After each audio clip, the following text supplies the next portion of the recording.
Hola, bienvenidos a Contrapunto Coyuntura, un espacio semanal en donde pues, platicamos con diversos actores de la industria para que nos den su punto de vista desde su trinchera. Como todos los lunes me acompaña Eric Barrio. Eric, mil gracias por estar por acá. Hola, ¿cómo están a todos? Un gustazo, como siempre, estar contigo, Luis. Y ahora tenemos un súper invitado para esta semana. Es Javier Gorospe, quien fue trader de equities durante 18 o 20 años en Credit Suisse. Ya nos platicará su experiencia y un gusto tenerte, Javi. Bienvenido, muchas gracias por estar aquí. Tenemos entendido que ya no eres trader, ahora eres portafolio manager en un fondo de capital privado, entonces padrísimo tenerte, Javi. Oye, pues encantado, muchísimas gracias, Eric, Luis, por la invitación. Y pues sí, les platico, yo fui trader, no 20 años llevo 20 años en la industria, un poquito más, pero empecé con algo que se llama, o sea, sales trader, que de cierta manera yo empecé mi carrera en ICSE y fue por una circunstancia de pues, yo estar en la carrera, estudiando ingeniería industrial en la Ibero y pues ya sabes que empiezas a buscar trabajo y la hermana de un amigo que está en recursos humanos en ICSE, oye, ¿qué te parecería entrar a finanzas? Y yo le dije, pues va, o sea, por conseguir algo de trabajo y entré a ICSE en 2004, en agosto de 2004, y fue muy interesante porque en esa época pues, entró a la casa de bolsa y como les digo, era sales trader, que sales trader prácticamente es llevar a las cuentas institucionales que operaban en el mercado mexicano. Y de cierta manera nuestros clientes principales yo estaba en la parte internacional, entonces era puro cliente extranjero que son los que ahora se volvieron casas de bolsa extranjeras en México. Entonces, sí que se tenía una presencia fuertísima con esos clientes, con los Morgan Stanley, o sea, era JP Morgan, Deutsche Bank, Ellos Lehman no tenían casa Brothers. de bolsa No antes. tenían casa de bolsa, entonces tenían que tener a un broker mexicano para poder operar, pues, México. Entonces, la verdad que era un muy buen equipo en el que nos dedicamos pues muchísimo a cubrir eso. Fue la experiencia que tuve, y entonces la verdad que eran clientes pues que operaban la mayoría la verdad que en México siempre, pues, los institucionales extranjeros siempre han tenido una participación muy grande y pues era la manera de que esos casas de bolsa extranjeras o brokers extranjeros operaban en México. No. Y, y pues aprendí muchísimo y esos clientes, la verdad que empecé a ver cómo se iba desenvolviendo y poco a poco íbamos perdiendo competitividad porque unos empezaron a abrir casa de bolsa en México, entonces se volvieron tu competencia o valieron gorro porque, por ejemplo, mis clientes importantes estaba Morgan Stanley, que abrió casa de bolsa aquí en México, JP Morgan abrió casa de bolsa en México, mi cliente principal era Lehman Brothers, entonces ya sabrán la historia. También teníamos a Bear Stearns, Deutsche Bank abrió casa de bolsa en México en ese entonces Credit Suisse. Entonces, por eso, digamos que nos íbamos a quedar, el área internacional iba a dejar de tener tanta relevancia dentro de ICSE.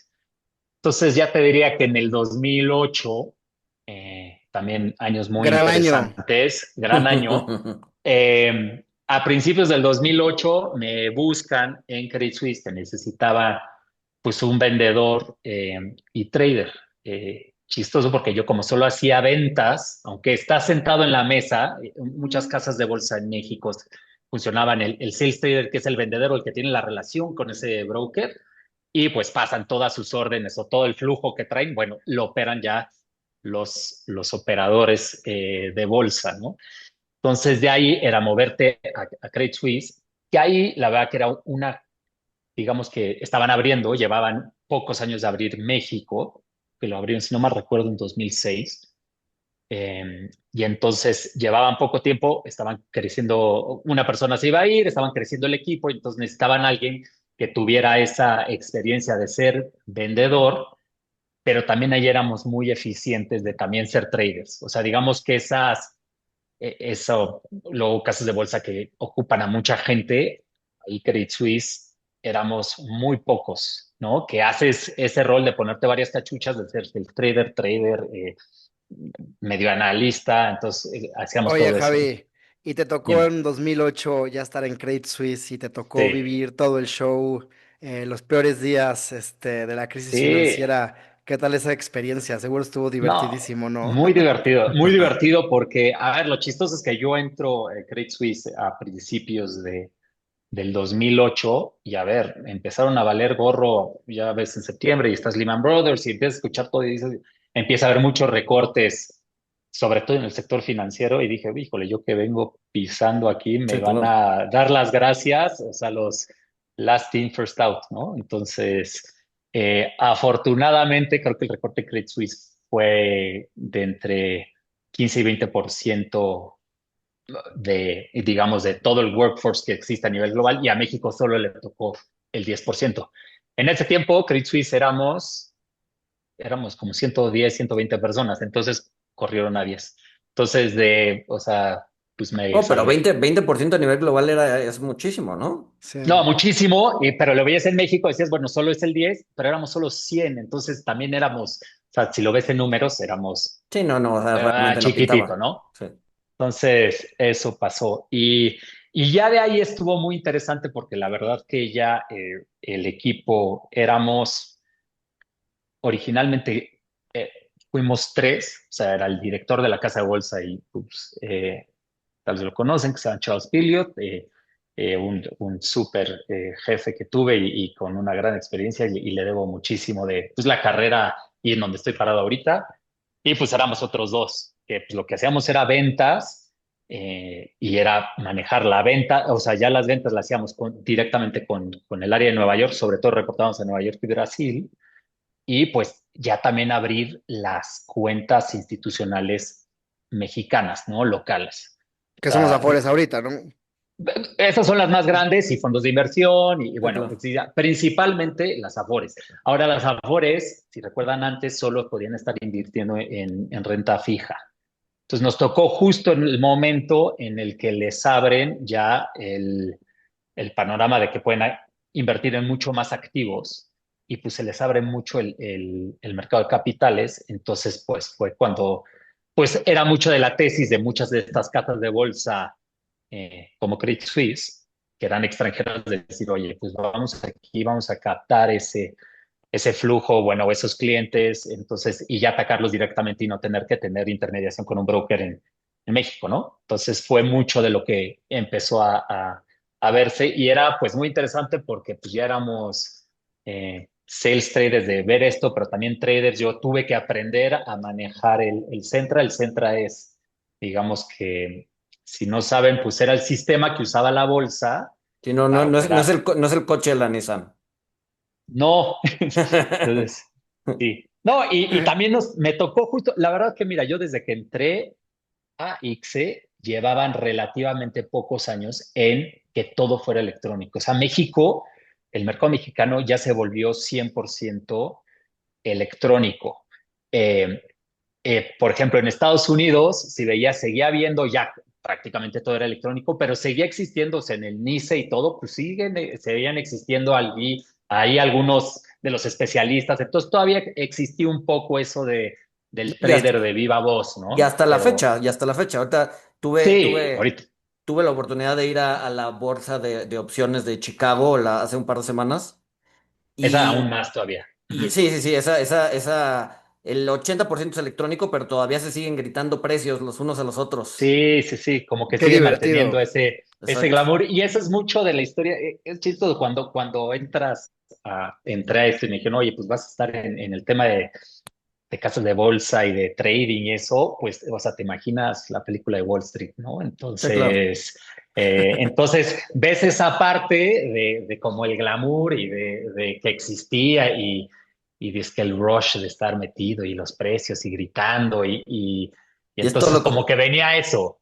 Sí, claro. Y la verdad que nos tocó esta transición, que ya no es todo lo contrario, pero ya no te tienes que estar peleando precios, gritando, escribiendo cosas y traes ahí toda chichincla que te está llenando los muñecos. Los muñecos eran como unos papelitos en donde están llenando las órdenes de compra, de venta. O sea, eso ya no me tocó, ¿no? O sea, los gritos y sombrerazos ya se daban más, pues, entre la misma casa de bolsa en la que estábamos o el cliente que te hablaba mentarte la madre, si puedo decir Oye, eso, Javi, ¿no?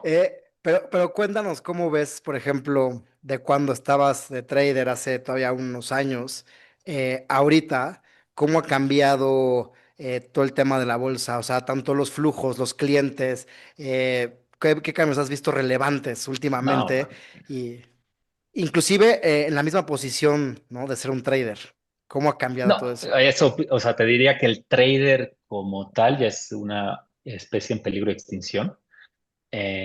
De cierta manera. Ese trader que existía de que sí manejaba como mucho el flujo, estaba viendo, oye, que me está entrando este cliente grande que traigo, que quiere comprar un paquete muy grande de ciertas acciones y conseguir y hablar. Esa parte de estar manejando esos flujos y ese contacto tan directo ha estado desapareciendo, ¿no? Y obviamente te diría por dos motivos. Uno, porque se ha vuelto todo mucho más electrónico y también pues la parte pues, del passive investment que ya existe, ¿no? Y de como ya existe ya tanta información que la puedes tener en el celular a cualquier minuto, entonces ya esa parte pues se ha eficientizado mucho.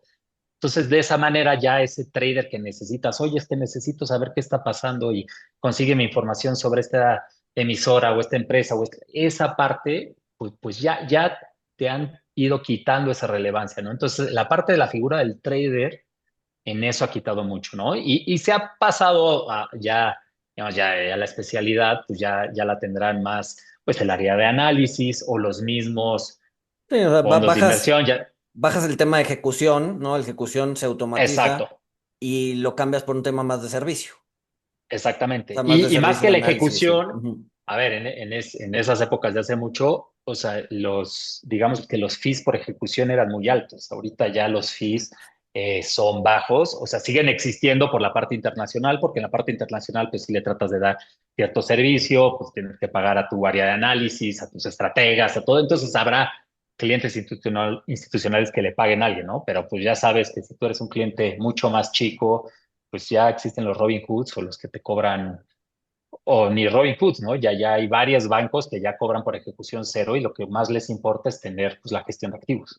Sí, claro. Oye, Javi, pero antes que las fees eran como de 25 basis o 50 basis por trade, ¿no? Que era un chorro de Y dinero. antes, yo cuando entré eran alrededor de 20, y así para institucionales, eh, pero pues al retail pues le cobraban 1%. Entonces Sí, uno de claro. entrada, uno de salida. Ahorita esos fees, la que ya ahorita no sé y depende mucho, pero un institucional ya puede estar pagando pues 7 bips o hasta menos. Ya la verdad que me quedé, te digo, yo salí hace 2 años de esto y no me sorprendería que la compresión de márgenes ha sido No, brutal. yo tengo contrapartes que me cobran 3 4 VIPs, güey.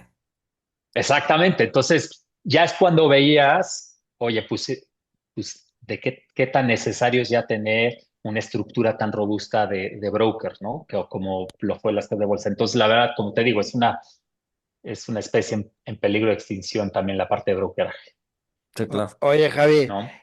¿y México cómo lo ves? A toda la bolsa mexicana, en temas de, pues no hay emisiones nuevas desde hace mucho tiempo. Uy, desde hace un Flujos chorro. parece que, sí, flujos parece que no son tan fuertes. Es más, ha habido deslistes de acciones. Sí, ¿Qué tal los participantes? O sea, que pues, son básicamente las Afores, ¿no? Y para de contar. Pero pues ya se están migrando, o sea, o ya casi no hay mucha participación de Afores en la bolsa mexicana tienen que tener, pero prácticamente es por necesidad y no por gusto, ¿no? Prefieren tener otro tipo de acciones en las bolsas americanas o en otra parte del mundo, ¿no? sí, mira, y te diría que a eso la bolsa mexicana, bueno, algo muy acertado que tuvo que fue siempre tener el sistema, el SIC, ¿no? Entonces, el tener ese mercado internacional en que cualquier participante pudiera comprar acciones en el extranjero desde la bolsa mexicana, eso digamos que yo creo que salvó mucho al mercado financiero mexicano como tal, ¿no? El poder tener a esos fondos de inversión, afores, llámese así, que puedan invertir a otros mercados. Entonces eso, digamos, fue, y lo vimos, a ver, el SIC operaba poquitito cuando yo entré en al medio y pues Sí, cuando lo entonces dejé ya estaba 50% y ya se 50-50. estaba Exacto. y hasta allá y creciendo, ¿no? Entonces eso es lo que vimos. Y esa parte obviamente los que lo operan, sobre todo el SIC, pues, son instituciones locales, Afores, fondos de inversión y pues también las bancas privadas, que también ya existe la banca patrimonial y todo, y que ya también tienen esa alternativa de invertir. Y también, Eric, volviendo un poco a tu pregunta, se ha vuelto mucho pues el inversor, pues ya busca también poderte diversificar mucho más hacia otros mercados, ¿no? O sea, como que te acuerdas de hace muchísimos años, pues, oye, quiero invertir en bolsa y invertían en la bolsa mexicana o tenían sus acciones de Telmex, de Cemex, de América Móvil, ya sabes, como que de esas épocas de hace mucho. Y era como lo que decían, no, yo tengo mis acciones en la bolsa. Y era muy eso, ¿no? Y aparte también, algo muy importante es que la bolsa como tal, pues nunca ha reflejado mucho como la economía Sí, mexicana, no, no, no. No, pues a ¿no? ver, está Que- compuesta de monopolios, cabrón, ¿no? O sea, Exactamente. son De pocas empresas emisoras, si pocas sabes, emisoras monopólicas y párale contar. exacto, pues operan poco, la verdad que el float que tienen es chico, entonces no era un vehículo tan grande y ahora súmale que entran las Afores, que de cierta manera, aunque pues se diferencian un poco, tienen una estrategia dentro de México un poco relativamente pasiva, te diría. Entonces, pues ellos entran, cada vez crecen más, entonces se empiezan a comer el mercado mexicano. Entonces, si llegan a armar posiciones en nombres individuales en México, pues cada vez de cierta manera le quitas float o ese trading que ves día a día en el mercado. Entonces, eso para brokers, cuando estuve ahí de trader, pues hasta se volvían días hasta un poco más aburridos en la parte de trading de acciones mexicanas como tal, ¿no? Seguían existiendo varios hedge funds extranjeros que siguen metidos o fondos muy grandes internacionales que estaban, eso sí seguía viendo algo, ¿no? Pero cada vez las afores había relevancia o de repente, por mucho que tú analizas, dices, híjole, te recomiendo esta acción, no sabes qué bien, está baratísima. Creemos que, no sé, potenciales de crecimiento, tienes una gran oportunidad. Decía, sí, pero es que me queda para allá. Mi tamaño es, si me meto a esto, no pinta en mi total return que me va a ofrecer, ¿no? Entonces, por mucho que duplique, porque también no le puedo meter todas las canicas a eso y no hay el float que me lo ofrezca, ¿no? Entonces, también el ir creciendo esos animales, o sea, esos monstruos que son las afores, de cierta manera pierdes un poco pues la relevancia, les perdió un poco del mercado mexicano y por eso tuvieron que irse buscando otros mercados, ¿no? Otros mercados extranjeros que de cierta manera eso yo creo que ya muy a nivel personal me ayudó en, pues yo sí empecé a ver equities y ver las acciones mexicanas y el IPC y el índice y todo eso muy chico, bueno, pues tu scope de lo que ves como equities o de mercados a nivel, pues ya te empiezas a abrir mucho el panorama y empiezas a buscar, pues ya interesarte mucho más en cosas que pueda haber en Europa, en Estados Unidos, o sea, como que te empieza a involucrar mucho más en el macro de lo que te diría que vi hace 20 años. Sí, claro, sí, claro. Ujú. Pero entró un poquito, porque dices que ahora estás más en el tema de manejo de activos, ¿no? Sí, De asset management, sí, ¿no? Y siempre toda tu carrera ha estado en el tema de equity, ¿no? Entonces, como que los últimos años han sido bastante interesantes para el equity. Este año particularmente en México, o sea, este año creo que ha habido como dos grandes temas, ¿no? O dos grandes corrientes de rendimiento o fuentes de rendimiento, ¿no? Europa y sí. value. No, no, no, no, no sé, no sé, no sé, no sé, no sé qué piensas al respecto, cómo lo estás viendo, ¿no? Ya entrando más un tema de coyuntura. Sí, mira, yo te diría que ya lo que he visto, o sea, eso de lo que se habla mucho, ¿no? La supremacía de El Estados excepcionalismo Unidos, gringo, ¿no? esa parte, pues ya se está poniendo, o sea, te la de juicio, ¿no? Ya estás viendo esa parte de que decías, bueno, hay evaluaciones caras, ¿no? Los Max 7, o sea, muy concentrado, y, y pues ya con esa parte sí empiezas a ver que puede haber cosas que de ese valor que hablas, cosas de value en emergentes, en Europa, que pues tal vez ya te ofrecen, estás entrando con un poco más de margen y que tal vez pues ya los inversionistas, te digo, a nivel global ya se están cuestionando mucho o sea, si Estados Unidos va a seguir esos rendimientos y ese crecimiento que se veía, ¿no? O sea, si ves, y más tenemos los temas de Trump, cómo se está comportando, los temas arancelarios, o sea, esa parte pues esa deglobalización que se está viendo, ¿no? Poner más barreras, pues te pone pues, o sea, ya te hace cuestionarte, oye, si en verdad tengo que estar siempre viendo al mercado gringo y a los dólares, ¿no? O sea, ahorita ya empiezas a ver, pues ya empiezas a ver los movimientos y las tasas, ¿no? Esa parte de tasas que dices, oye, ya estás viendo pues tasas del 10-year en 4.5, ¿no? Al día de hoy. Hay cosas que ya te empiezas a ver, oye, pues ya no es esas tasas al cero que veías hace mucho y que pues te hablaba mucho pues, si no me dan nada la renta fija, pues tengo que buscar Sí, otras opciones. pues otras opciones y prácticamente todo se iba mucho más obviamente al boom tecnológico que hubo en Estados Unidos y pues, a lo que creció, ¿no? Pero ahorita ya yo ya lo que empiezo a escuchar es mucho ver otras bolsas, otras monedas, de cómo diversificarte en ese sentido. Y también estoy escuchando otra vez mucho el ver, pues otra vez el private equity, ¿no? Empezar a escuchar esas partes y no solo en Estados Unidos, pues tal vez en Europa. Y o sea, hay ciertas cosas que se empiezan a ver atractivas. Yo te digo que en Europa mucho empiezo a escuchar. Y bueno, obviamente el tema de China, que también, a ver, tecnológicamente están haciendo avances brutales. Como siempre, hay la preocupación de, oye, ¿qué tanto le confías a los chinos?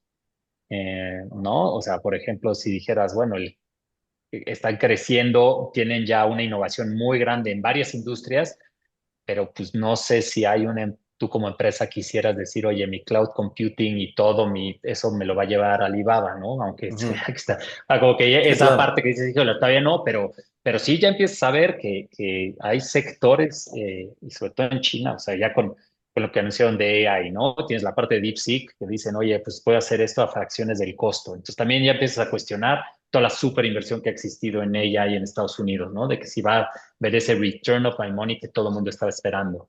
Pues la parte de llaves de automotriz que empiezas a ver ya también, pues velo en México, ¿no? Ya la cantidad de autos chinos que ves y en Sí, Europa igual. de hecho hoy salió, no sé si hoy salió o esta semana salió el dato de que justamente en el trimestre pasado BYD fue la primera vez que vendió más coches eléctricos que Sí, Tesla, ¿no? Sí. Entonces, sí. o sea, ya lo ves rebasando a Tesla. A ver, y es una mezcla entre la caída de Tesla por las babosadas de Trump, digo, de Musk, Sí, por sus temas políticos y la penetración que ha Subsidios de tenido, China. y la penetración que ha tenido BYD en otros mercados, ¿no? sí, no, ya BYD ya es el 21% del total del market share a nivel global, ¿no? Eh, y ya luego le Pero sigues, bueno, ya 21. al final Dime. ahí también es raro porque está subsidiado.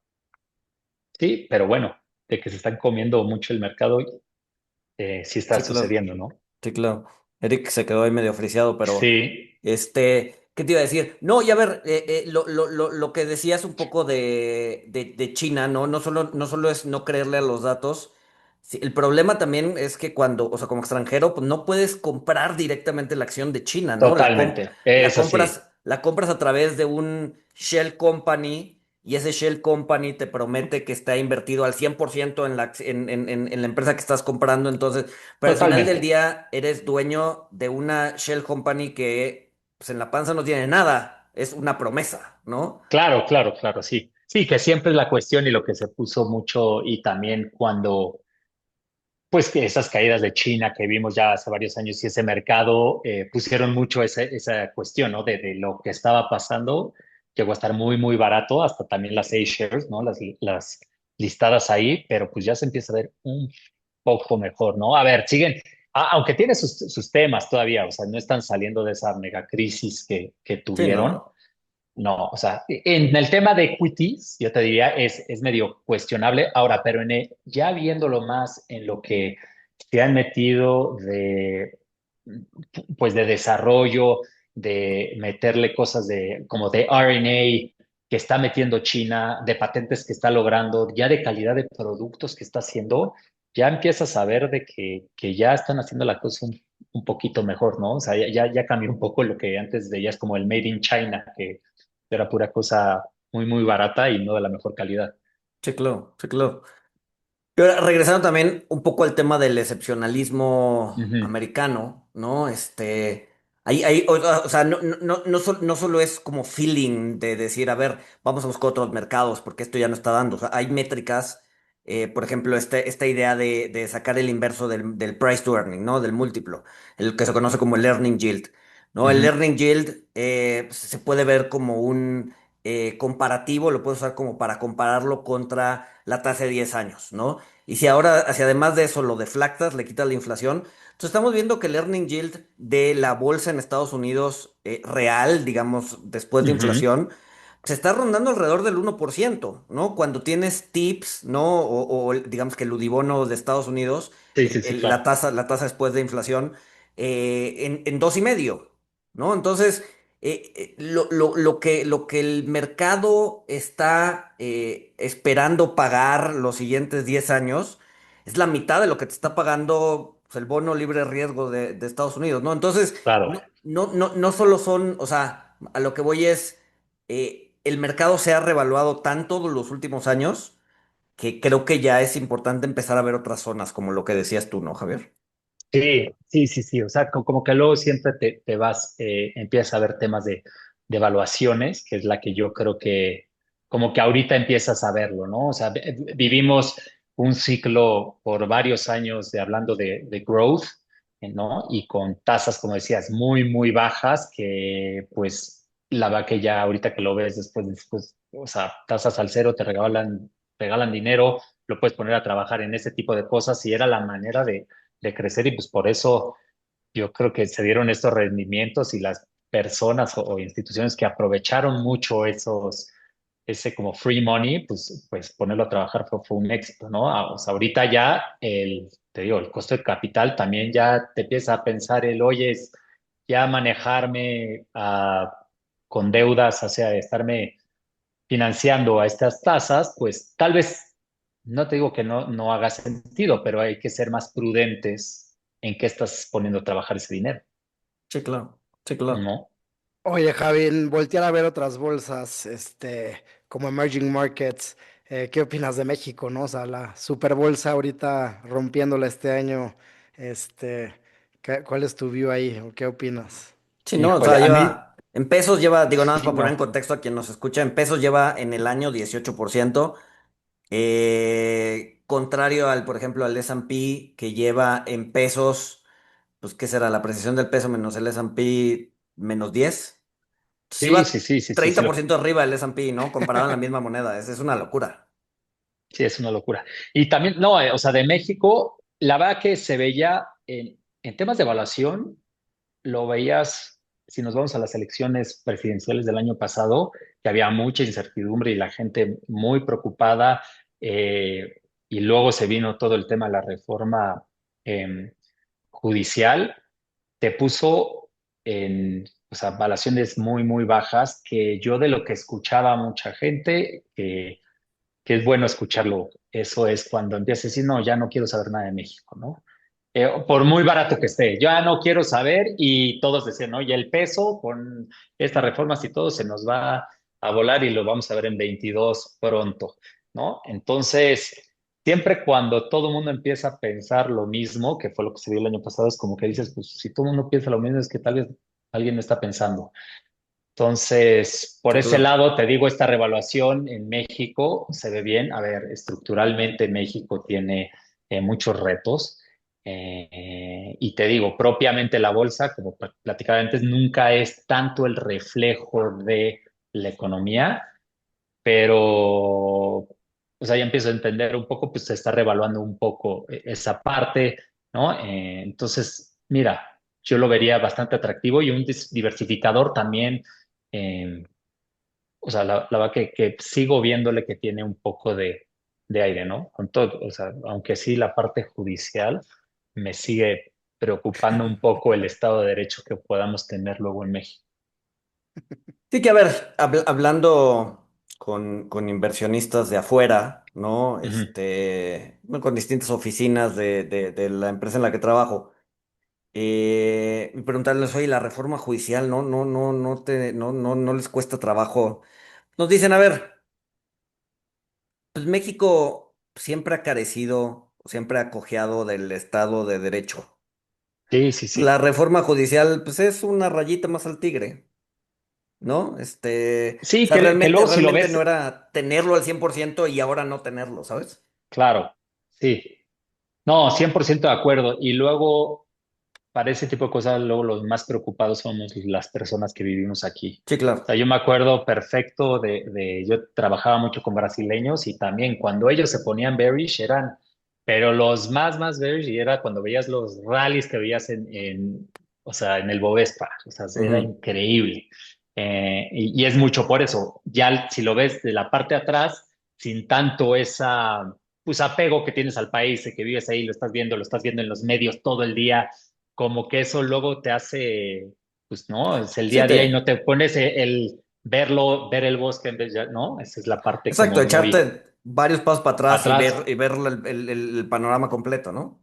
Sí, sí, totalmente de acuerdo. Sí, Totalmente de no. acuerdo. Y también, pues, una cosa que seguro algunos hablan es que pues, también tener ese contrapeso de Estados Unidos ahorita, por tan radical o no que pueda ser su presidente, pues también yo creo que puede ser ese contrapeso que puedes tener y que nos pueda ayudar a nosotros, ¿no?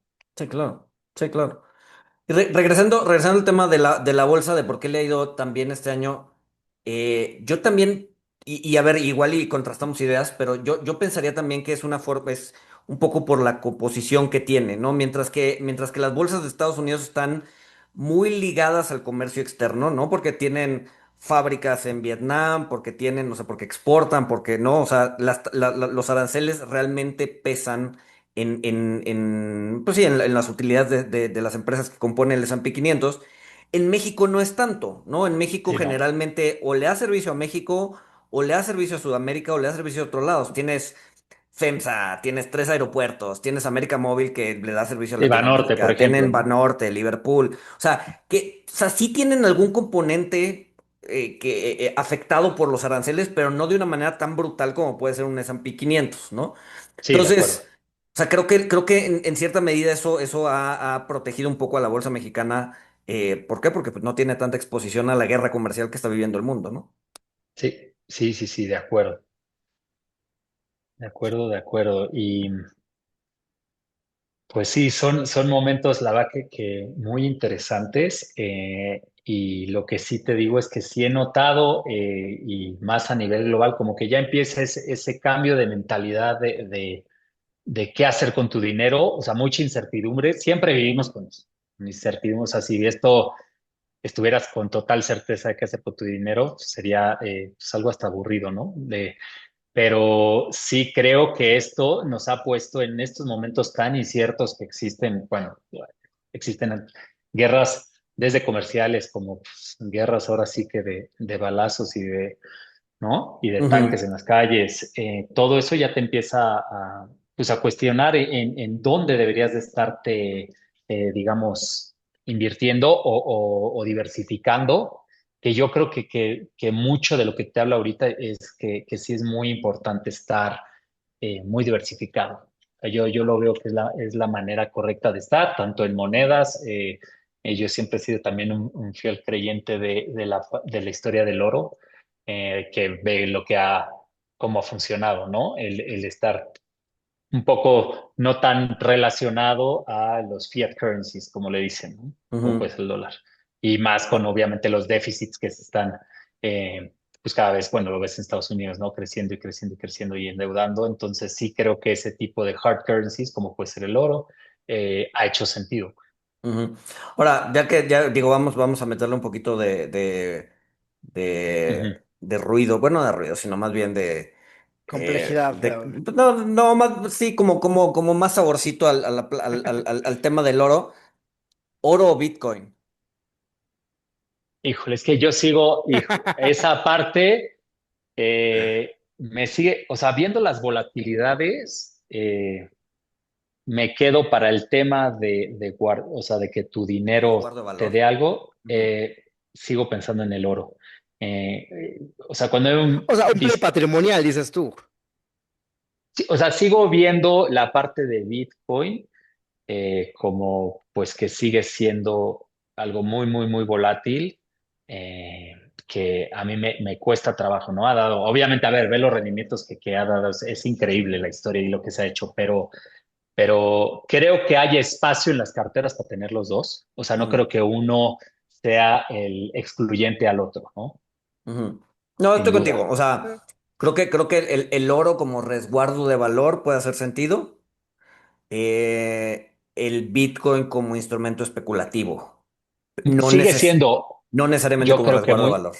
exactamente, lo sigo viendo muy, muy especulativo, pero, o sea, no estoy casado y te digo, yo creo en esas dos historias y un poco por alejarte el decir, oye, bueno, si vas a tener inversión en monedas o sea, pues tal vez tenerlo en estas dos, ¿no? O sea, no tanto esa parte que había del dólar, o sea, a ver, también la historia del dólar fue, pues antes todo el comercio, todo se hacía en dólares, ¿no? Y yo creo que gran parte de lo que viste de la invasión de Rusia a Ucrania, pues viste cómo les fueron congelando las cuentas a los rusos, ¿no? Y aunque tuvieran sus equipos de fútbol, sus casas en Londres, todo eso, dices, híjole, te empiezas a cuestionar, oye, el tener yo treasuries es algo que en realidad me funciona, entonces hay que voltear a ver otras cosas. Entonces, y eso le abrió las hojas, déjate a los rusos, oye, a los chinos, a cualquier otra persona que diga, oye, pues tal vez esto no funcione y de qué manera en el largo plazo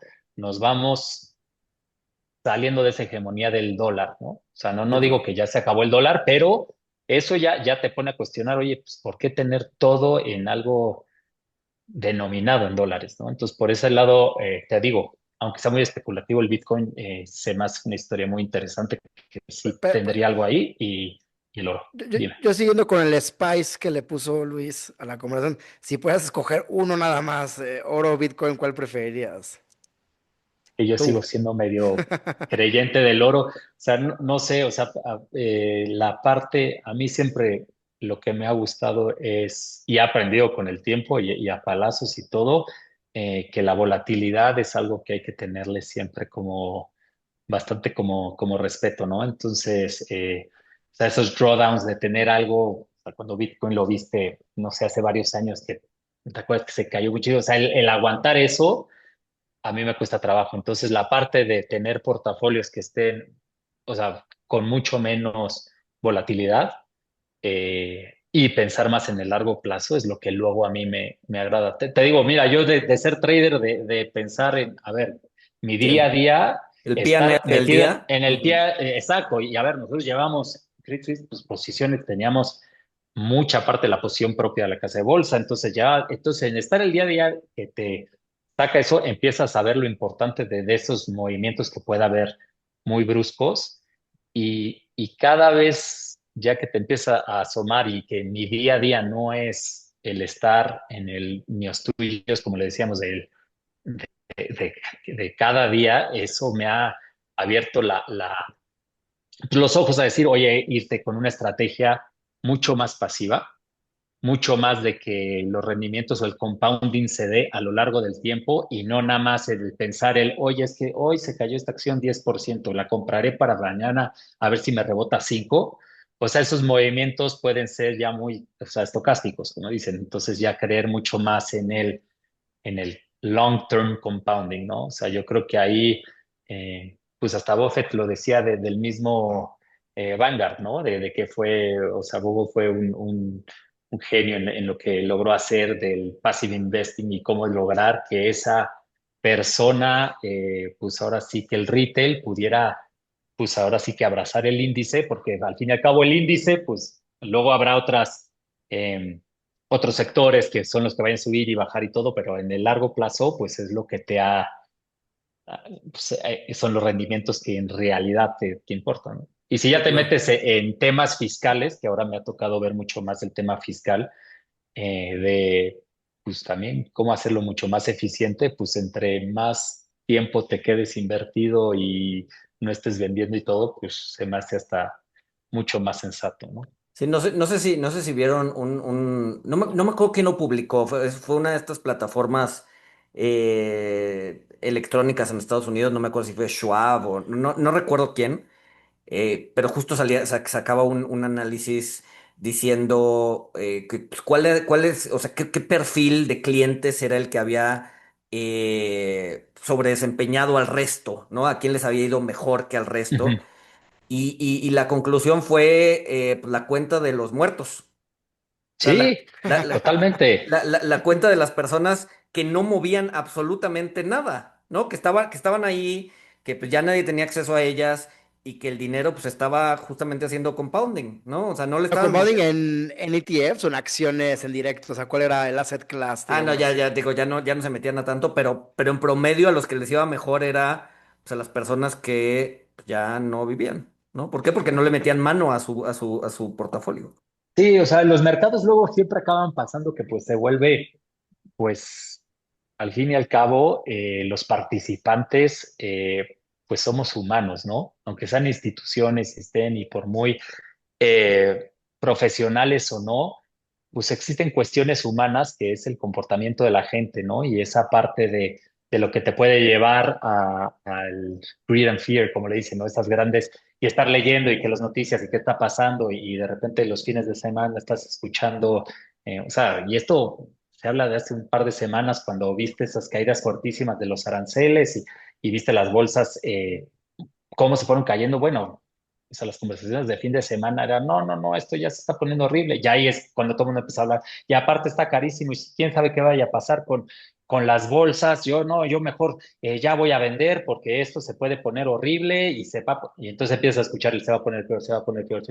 Que también lo ves cuando está sube y sube y sube y sube. O sea, también el FOMO que le puede dar a la gente el no estar invertido, el saber de que tu vecino es el que se está enriqueciendo y tú no, es cuando también te puede hacer tomar esas decisiones, pues, o sea, que es lo interesante de los mercados.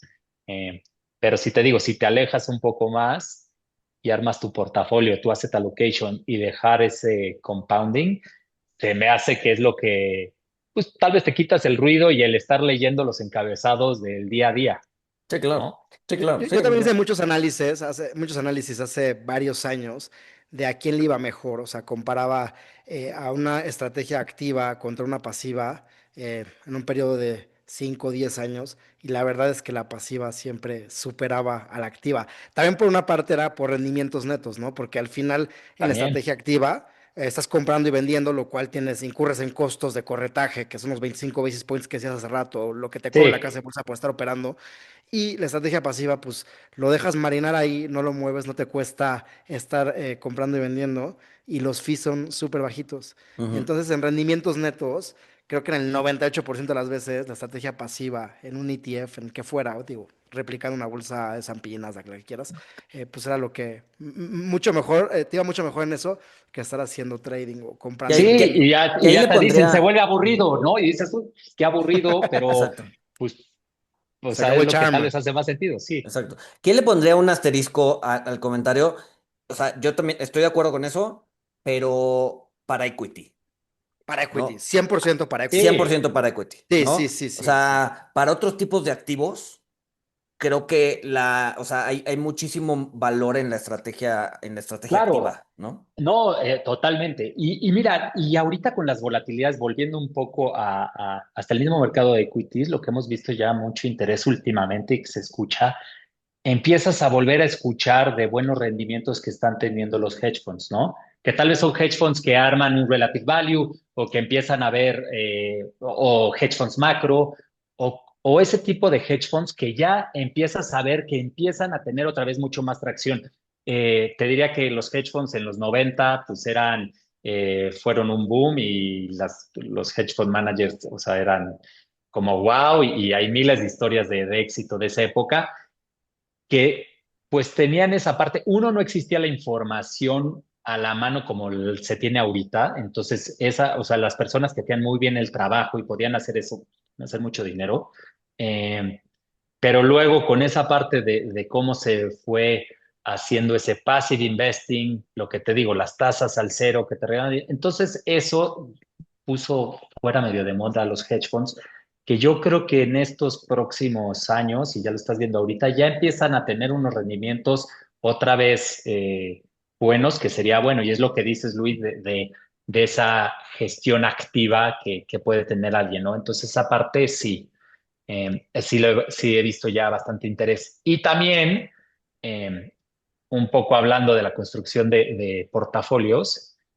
hablando de la parte pasiva, dejar eso en equity, se me hace muy sensato el decir solo equity y buscar esos managers en tu parte del asset allocation, que tal vez es más en cosas alternativas, en donde sí busques a alguien que sea muy especializado, que tenga un edge en ciertas cosas. Entonces, esa parte de private equity, yo creo que es en donde puedes conseguir ese diferenciador de retornos, ¿no? El buscar ese tipo de buen manager que se mete mucho a ciertos nichos, a ciertos sectores, subsectores que sí te pueden dar pues esos De- rendimientos, Los ¿no? alternativos, ¿no? Sí.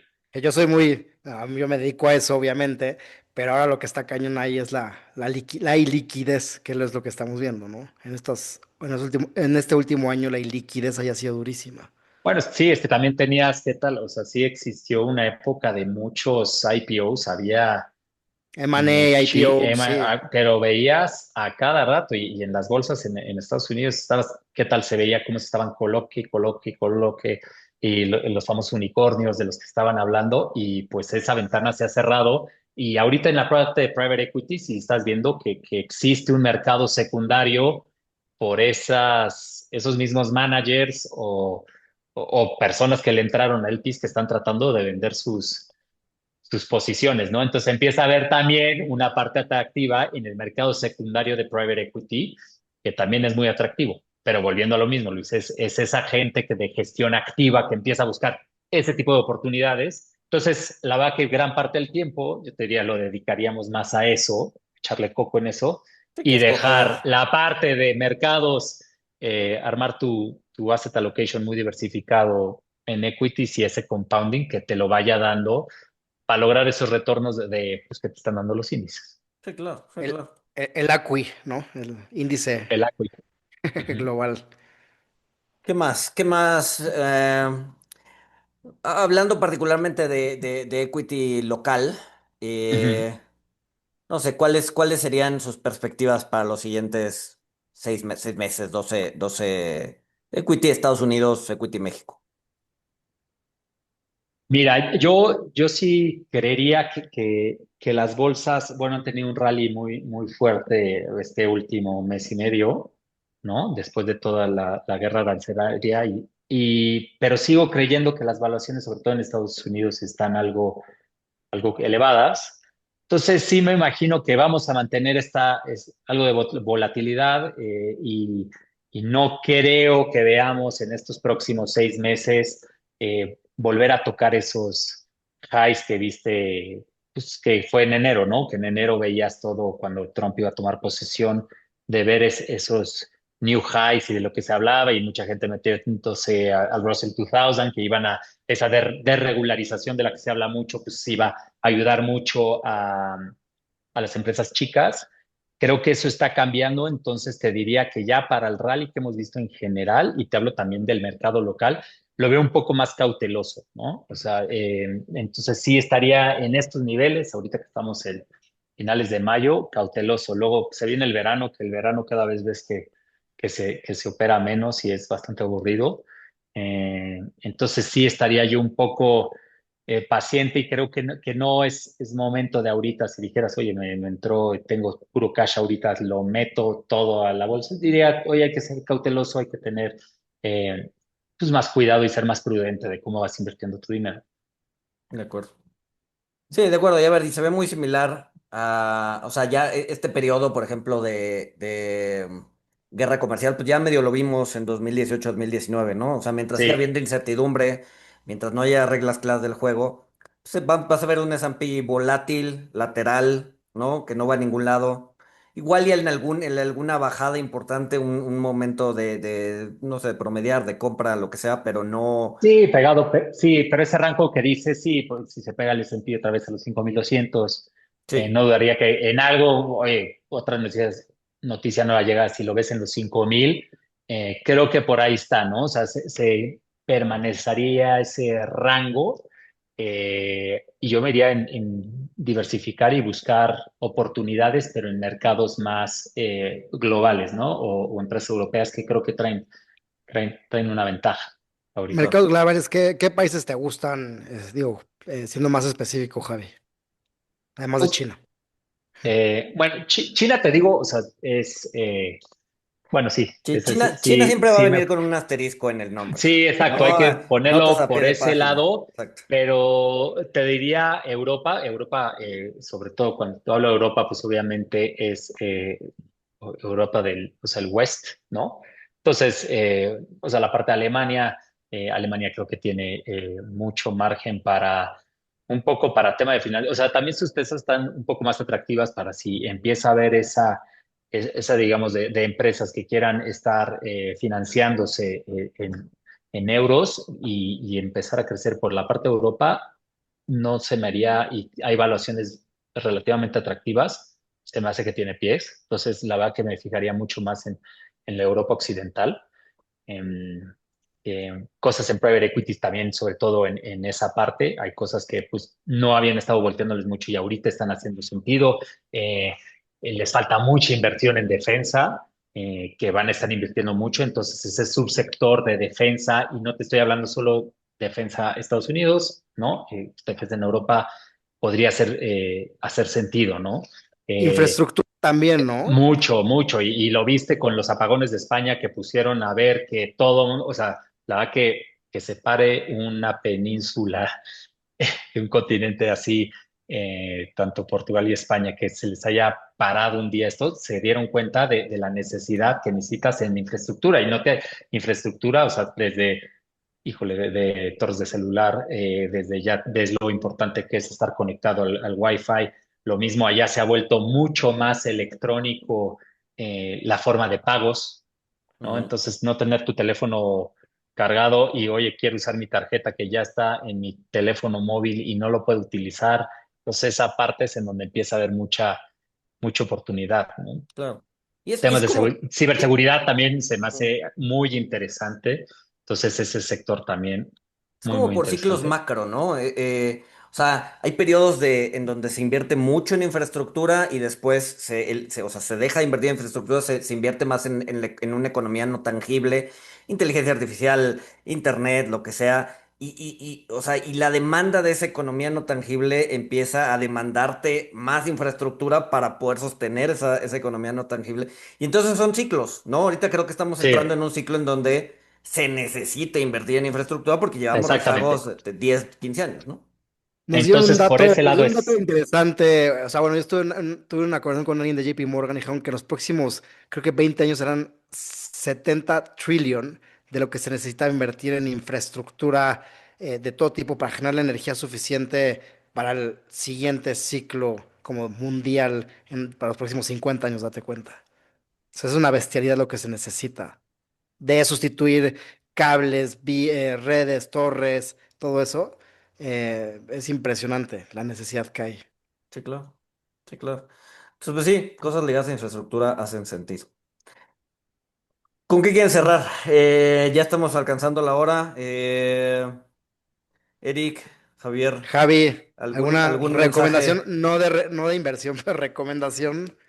Algo que te guste, algo que recomendarías a la gente leer, buscar, entender.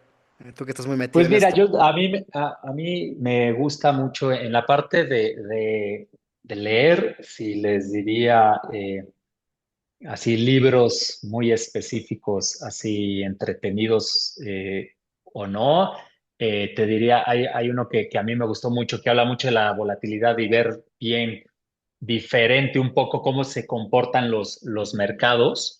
Es The Misbehavior of Markets de Mandelbrot. Se me hace, es un poquito denso, pero vale la pena leerlo.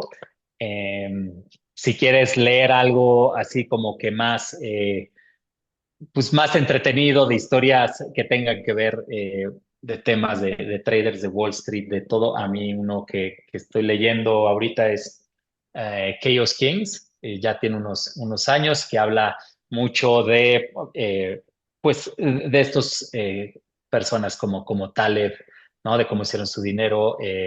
Entonces tiene, o sea, la verdad que a mí los libros de Taleb me han gustado mucho, son bastante densos, y se ha vuelto más filósofo que otra cosa, pero todos los de Taleb a mí me han encantado leer en esa parte. Y luego también de lecturas más de, digamos, de cosas macro, que me gusta mucho. Hay dos eh, despachos de research independiente que me encantan y siempre están pensando en un, digamos digamos que son second level thinkers o más, o sea, no se quedan en lo primero. Diría que son los de GAFCAL, que es una firma. Ellos son originalmente franceses, pero pues tienen una firma, creo que están basados en Singapur, y tienen muy buen análisis macro. Y también los de 13D, y que 13D también es otro súper research, totalmente, digamos, siempre se ha enfocado mucho a los macro trends que estás viendo, ¿no? O sea, sí, ellos son bastante buenos en ver los trends que se están viendo con mucho tiempo antes, y de lo que va a pasar en el mundo. No forzosamente luego es de que se vayan a permear, o de que vas a ver, digamos, esos retornos rápido, pero sí te puede hablar mucho de, pues, del cambio que estás viendo, y tanto económico como geopolítico, como hasta de las mismas personas, ¿no? De la parte social. Estás metido estoy fascinado también con el tema social y de redes sociales, y de cómo ha cambiado eh, ahorita en las personas, y hasta la depresión que existe ahorita en los jóvenes y todo por tanto las redes sociales. Hay un libro muy bueno que se llama The Anxious Generation, que se lo recomiendo mucho, que habla mucho de eso, de lo, pues desde que Facebook compró Instagram, de cómo la depresión a nivel, sobre todo juvenil, ha ido para abajo. Y pues somos un ser social, o sea, somos, creo que de los animales en el mundo, creo que los únicos que arman comunidades muy grandes, creo que son las termitas, las hormigas, las abejas y los humanos, o sea, de grandes. Y, y pues somos sociales, y estas cosas que les dicen redes sociales, lo menos que son sociales, digamos, que te pueden alejar mucho de eso. Entonces, este de Anxious Generation también se lo recomiendo mucho si se quieren meter en ese tema. Me ha hecho, o sea, a nivel personal, dejar como tal las redes sociales. Tengo las cuentas, pero ya ni soy activo porque, digamos, como que siento que pierdo tiempo, ¿no? Sí, claro. Sí, Muy claro. bien. Fíjate, Oye, de los libros que mencionaste, hemos reseñado varios en las Ajá. recomendaciones de Contrapunto. El de Mandelbrot, ya lo habíamos... La verdad es que, o sea, Sí, sí es denso, pero yo creo que es lo menos denso que escribió Mandelbrot. Es sí, sí, sí, sí, 100%. como un primer approach es bueno. Un light. Obviamente los de Taleb son buenísimos. Entonces, si les gustó alguna de las recomendaciones de Javier, algunas ya están reseñadas en el canal, entonces vayan, échenle un ojo. Sí. Y otras, así de más viejito, de la época de trader, que empezamos cuando yo era trader, digamos. Hay uno que tiene que leer todo mundo, que se metió, que se llamaba Reminiscences of a Stock Operator. Es buenísimo. Es, digamos que el primero, y te da muchos consejos de lo que era ser trader. Y pues son cosas que, aunque es un libro que se escribió hace 100 años, pues tienes mucha como, pues O cosas que, sea, que sigue siendo esa parte los principios se mantienen, ¿no? exactamente, ¿no? Y ahí es, no, y de libros ahí puedo mandarles, sino muchos más que pueden ahí, Ujú. porque pues háganle sí, caso a Javier, son muy buenas sus recomendaciones, eso lo sé de primera mano.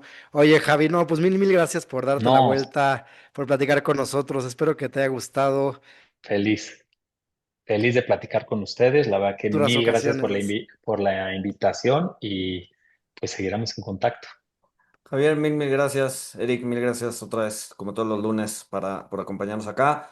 Y nos escuchamos pronto. Mil seguramente. gracias, Luis. Un abrazo a todos. Hasta Bye. luego. Bye.